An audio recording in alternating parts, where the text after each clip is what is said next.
Everyone, कैसे हैं आप सब। जैसे मैंने टेलीग्राम पे आपको अपडेट कर दिया था कि मेरी एक नोन है जो कि लास्ट जो रिक्रूटमेंट में केवीएस में जिनका सिलेक्शन हुआ था, और उनसे मैंने पर्सनली बात की है और पूरे उनसे डिटेल निकलवाने की कोशिश की है कि इंटरव्यू में क्या कुछ क्वेश्चंस पूछे गए थे, क्या एनवायरनमेंट था, सारी चीज़ें। ठीक है, अब देखो 2-2.5 साल हो गए हैं तो वो भी काफ़ी चीज़ें भूल गई हैं एग्जैक्ट क्या क्वेश्चंस थे, बट उन्होंने काफ़ी चीज़ें सोच समझ के मुझे पूरा अच्छे से कोऑपरेट करके काफ़ी चीज़ें बताई हैं। तो इस वीडियो के बाद हमारे बहुत सारे डाउट्स ना मतलब क्लियर हो जाएंगे और आपको एक आइडिया लग जाएगा।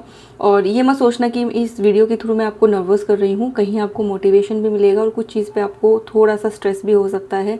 तो बस पर्पस ये है कि आपको प्रॉपर टाइमली मैं इन्फॉर्मेशन दे दूँ कि हाँ, ताकि आप मेंटली उस चीज़ के लिए प्रिपेयर हो जाएं। ठीक है, तो बात कर लेते हैं KVS interview real talk with the real candidate. तो वैसे इससे पहले मैं 2 से 3 वीडियो डाल चुकी हूँ कि बेसिक क्वेश्चंस क्या हो सकते हैं। वो अगर नहीं देखी हैं तो आप वो वीडियोस चैनल पे हैं, उनको देख सकते हैं। ठीक है, तो सबसे पहले उन्होंने मुझे बताया जब रिज़ल्ट आएगा, रिज़ल्ट के साथ ही वो आपको डॉक्यूमेंट्स की पूरी लिस्ट प्रोवाइड करते हैं जिसमें पूरा लिखा होता है कि ओरिजिनल के साथ कितनी कॉपीज़ चाहिए, कितने आपके लाइक पासपोर्ट साइज फ़ोटो चाहिए, और वो जो होती हैं वो सेल्फ अटेस्टेड होनी चाहिए। तो डॉक्यूमेंट्स के बारे में ये है कि जितना बेसिक आपको पता है कि आप कास्ट से बिलोंग करते हो, अगर आपने कोटा लिया है तो आपको कास्ट सर्टिफिकेट होना चाहिए, आपका जितना भी एजुकेशनल क्वालिफिकेशन है जिसके बेसिस पे आपने फॉर्म फिल किया है वो सारी डिग्रीज आपके पास होनी चाहिए, मार्कशीट्स आपके पास होनी चाहिए। ठीक है, आईडी प्रूफ आपके पास होने चाहिए, तो ओरिजिनल प्लस फोटोकॉपी ये सब आपके पास होना चाहिए। कितनी फ़ोटोकॉपीज़ लगेंगी, कितनी पासपोर्ट साइज़ फ़ोटोज़ लगेंगी, वो अटेस्ट करने हैं या वहाँ जाके करना है, वो सब जो ऑफिशियल इन्फॉर्मेशन आएगी या जो डॉक्यूमेंट आएगा उसमें बता दिया जाएगा। ठीक है, उसके बाद उन्होंने क्या किया कि उन्होंने बताया कि उन लोगों को वहाँ जाके कुछ या जो भी उनका सिस्टम होगा डिवाइड करने का, जितने भी कैंडिडेट थे उन सबको अलग अलग डिवाइड कर दिया। और उन जैसे एक केवीएस स्कूल था, उस केवीएस स्कूल में सब बच्चों को अलग अलग रूम्स अलॉट कर दिए कि इतने स्पेसिफिक नंबर ऑफ स्टूडेंट्स यहाँ से यहाँ तक के बच्चे इस वाले रूम में आपका इंटरव्यू या डॉक्यूमेंटेशन होगा। तो डॉक्यूमेंटेशन के लिए भी ऐसा नहीं था, बहुत रश था। एक रूम अलग से, जैसे मैंने बताया कि स्कूल में होगा, तो एक पर्टिकुलर क्लासरूम दे दिया है और उस क्लासरूम में बेंचेस निकाल दिए गए हैं और उसमें सिर्फ वो 3-4 लोग बैठा दिए गए हैं जो अलग अलग आपके डॉक्यूमेंट्स चेक करेंगे। एक पर्सन है जो सिर्फ आपकी कास्ट सर्टिफिकेट चेक करेगा, एक पर्सन है जो आपके एकेडमिक जो भी आपके डॉक्यूमेंट्स है उनको चेक करेगा लाइकवाइज। ठीक है, और वो ओरिजिनल जो कॉपी है वो आपको वापस दे देते हैं। इस बात के लिए भी क्वेरी आई थी कि मैम क्या ओरिजिनल डॉक्यूमेंट्स वो रख लेंगे? नहीं, ओरिजिनल आपका कभी कोई भी नहीं रखता है।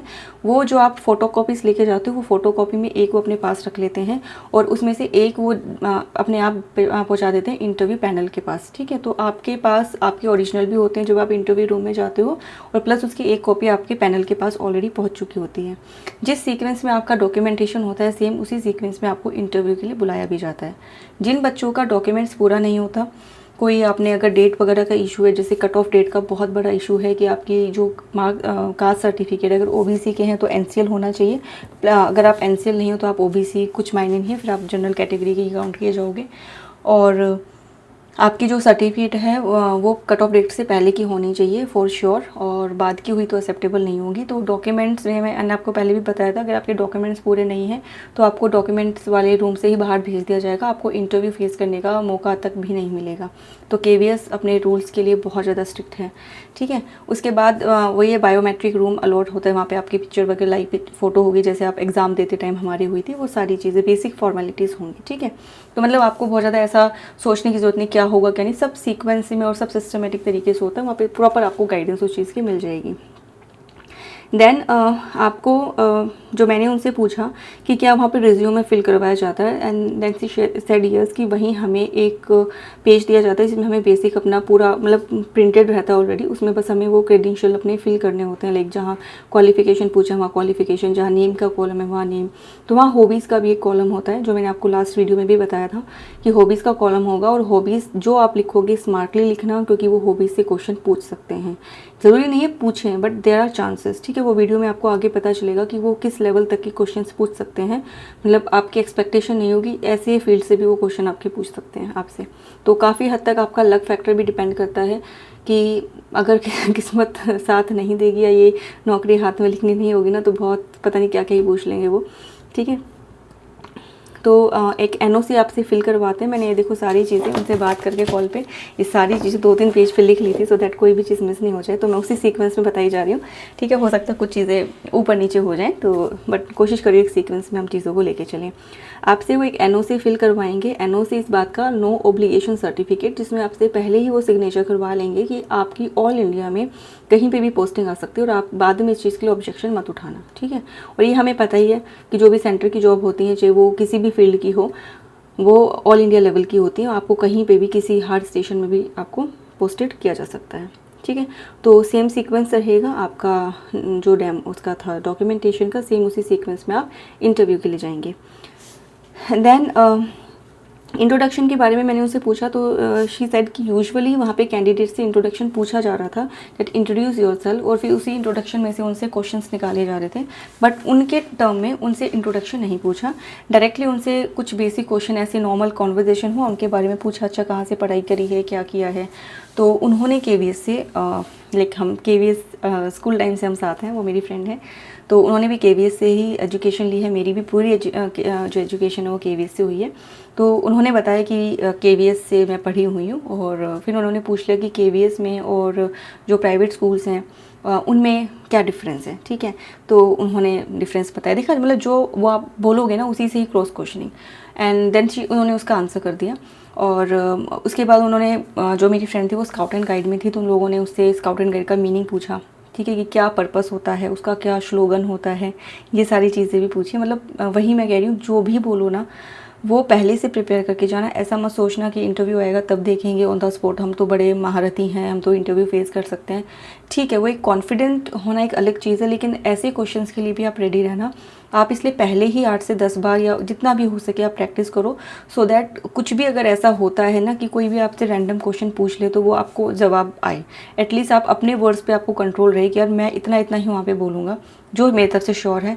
इसमें से अगर उन्होंने क्रॉस क्वेश्चनिंग कर ली तो मैं उसका आंसर दे पाऊँ, तो इतना अपने आप को प्रिपेयर कर लेना, ठीक है। तो इंट्रोडक्शन उनसे नहीं हुआ, उनसे ओरिजिनल उनके डॉक्यूमेंट्स भी नहीं रखे, वो उनको वापस दे दिए गए थे, ऑल्दो वो रूम में अपने साथ लेके गई थी, कैरी उन्होंने किया था, ठीक है।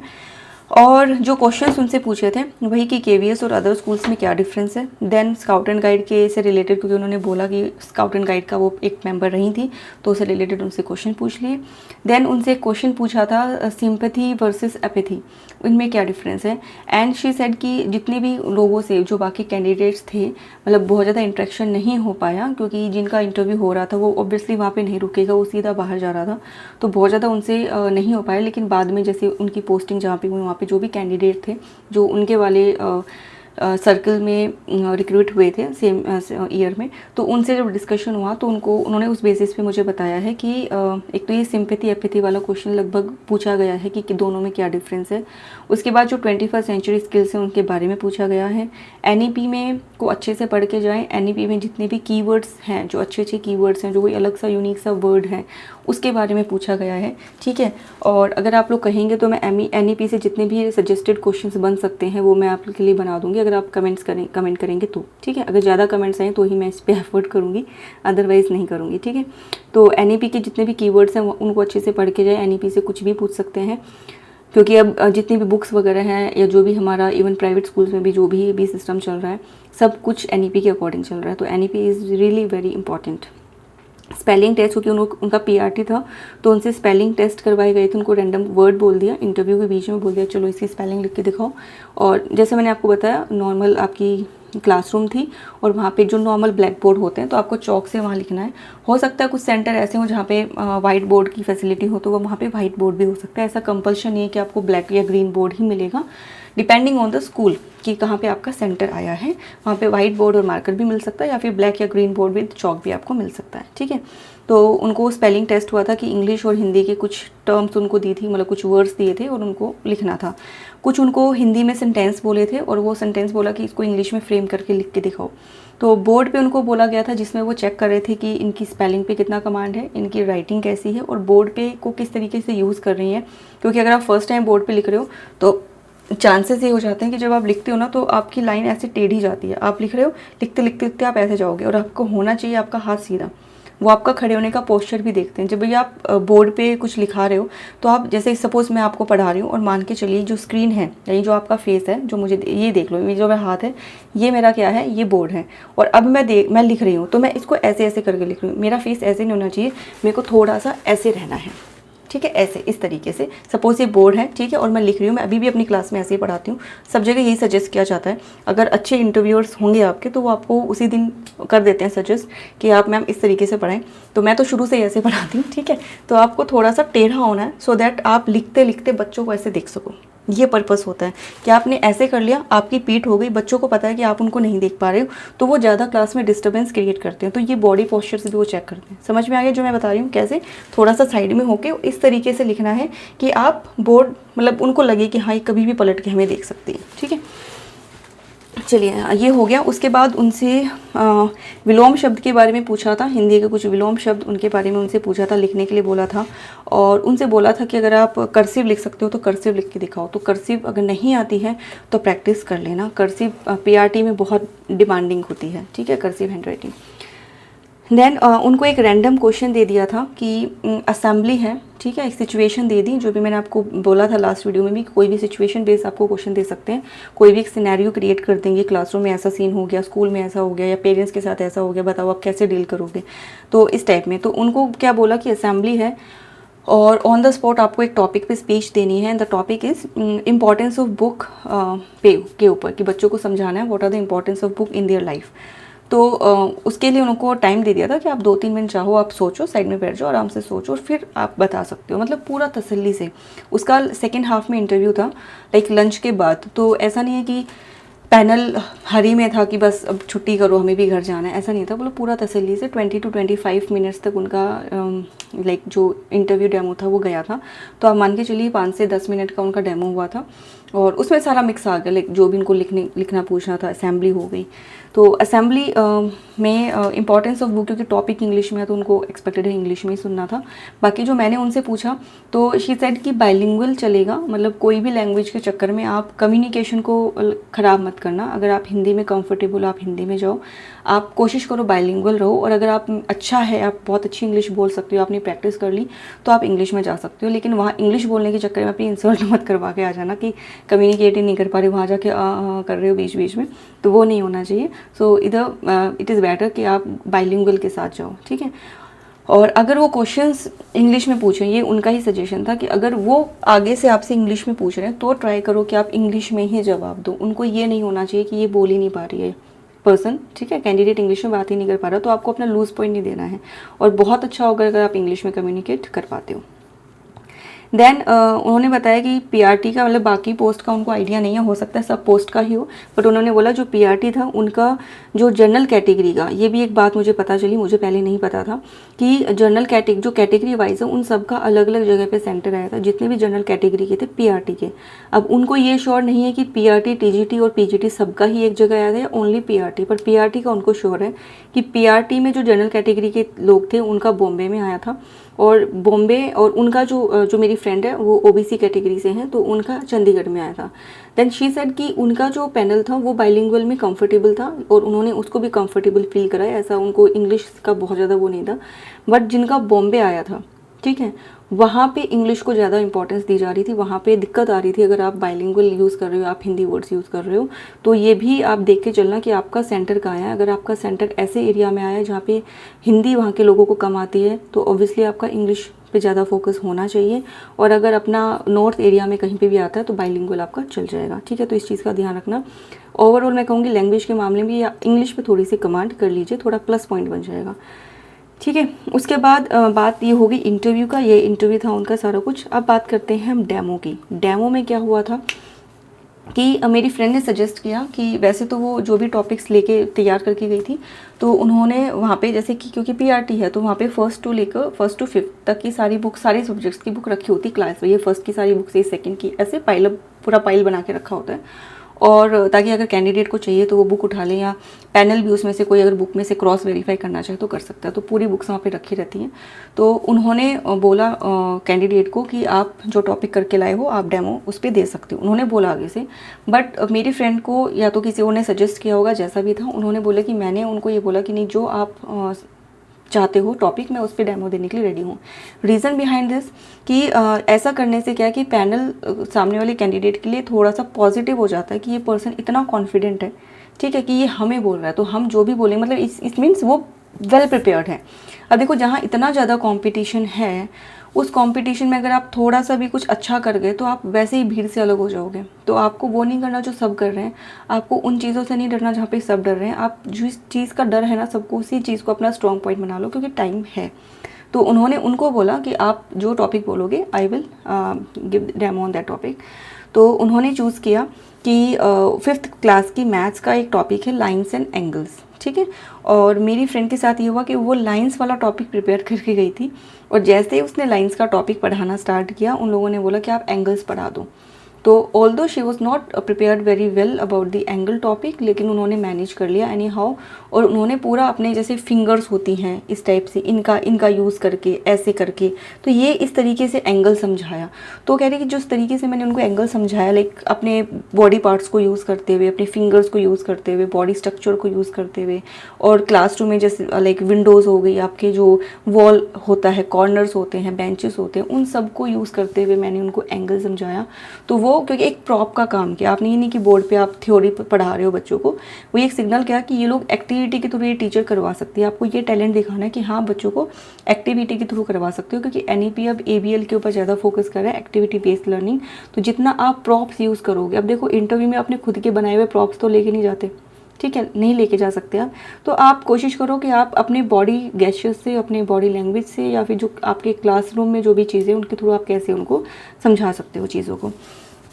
तो ये उनका प्लस पॉइंट हो गया था। एक प्लस पॉइंट ऑल्दो जो मैंने आपको थोड़ी देर पहले बताया था कि उनसे असेंबली में बोलने के लिए एक स्पीच बोला था, तो वो बोलती मैं नर्वस हो गई थी, क्योंकि बिल्कुल आइडिया नहीं था कि ऐसा कुछ बोल देंगे, और वो नहीं बहुत अच्छा बोल पाई, ठीक है।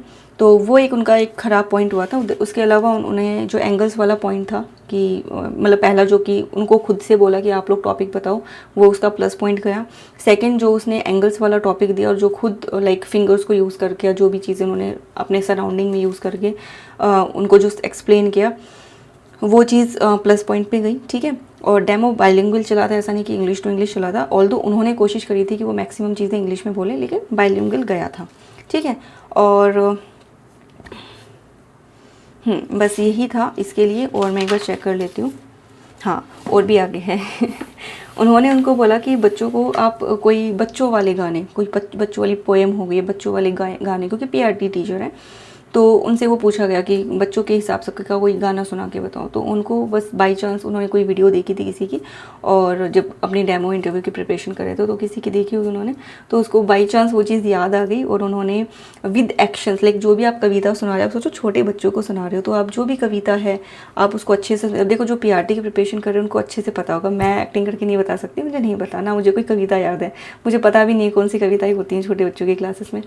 तो जो भी आप 1-2 कविताएं, 1-2 इंग्लिश की पोएम्स आप याद कर लो, और उनको ऐसा नहीं कि आप खड़े होके और बस उसको डिक्टेट कर रहे हो, नहीं, उसको एक्शंस के साथ, स्माइल के साथ, जो भी उसमें एक्सप्रेशंस आते हैं उनको यूज़ करते हुए।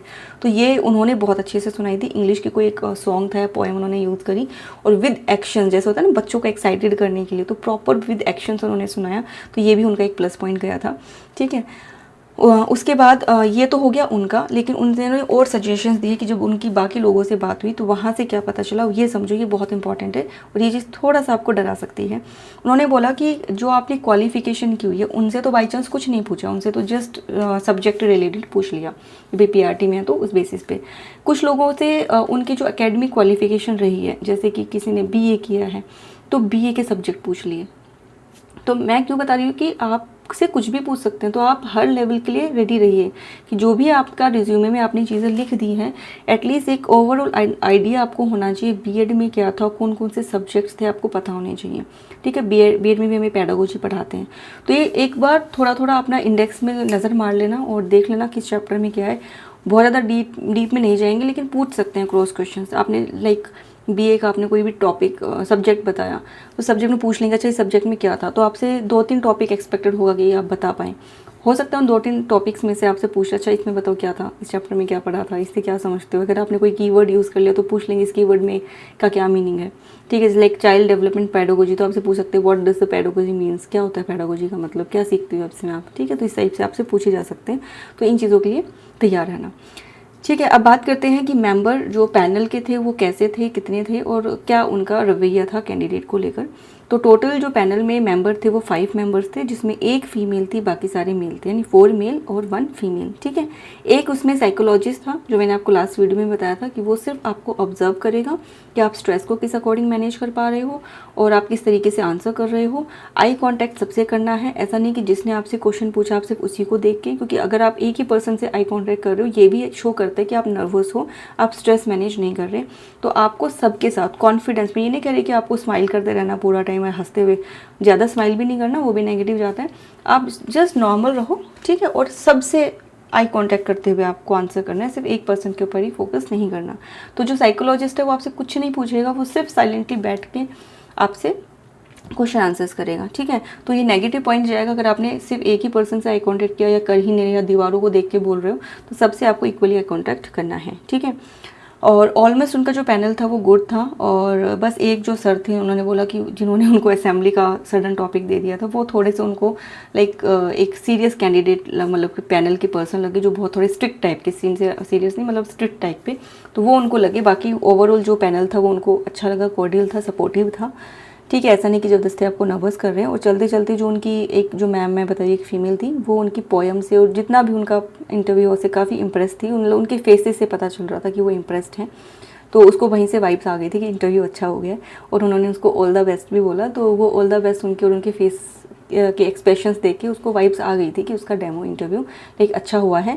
तो अगर 5 लोगों में से 4 लोगों ने भी अगर अच्छे रिव्यूज़ दिए और एक ने अगर नहीं भी दिए, तो ओवरऑल ज़्यादा फ़र्क नहीं पड़ता, मतलब मैक्सिमम मेजॉरिटी ऑफ पैनल आपका आपसे सेटिस्फाई होना चाहिए। ठीक है, और ओवरऑल जो टाइम था वो आपका उसका लगभग 25 मिनट्स गया होगा, जिसमें उन्होंने बोला कि 15 मिनट का लगभग आपका इंटरव्यू हुआ था और 8 से 10 मिनट का उनका डेमो हुआ था। ठीक है, तो ये थी आज की वीडियो, और आई होप बहुत सारे डाउट्स आपके क्लियर हुए होंगे, बहुत सारी नई चीज़ें आपको पता चली होंगी, जैसे मुझे भी पता चला कि अच्छा ऐसा भी पूछ सकते हैं क्या। तो ये चीज़ों का ध्यान रखना। अब आपको एक आइडिया मिल गया है, उस अकॉर्डिंग अपना प्रिपरेशन करो। जो भी कुछ डाउट्स होते हैं आप कमेंट सेक्शन में बता सकते हो, I will try to reply each and every comment. और ठीक है, तो अपनी तैयारी कीजिए भैया, और अपना 16 जून तक मान के चलिए इंटरव्यू हो सकता है। देखो चांसेस पूरे नहीं होने को तो नहीं भी होंगे, क्या ही कर सकते हैं, पर चांसेस हैं। ठीक है, तो उसके हिसाब से अपना प्रिपरेशन कर लीजिए, और ऑल द बेस्ट। मिलते हैं अगली वीडियो में, तब तक अपना ध्यान रखिए। कुछ भी इशू होते हैं, डाउट्स होते हैं इस टॉपिक से रिलेटेड, तो आप पूछ सकते हैं। ठीक है, चलिए मिलते हैं अगली वीडियो में, बाय बाय।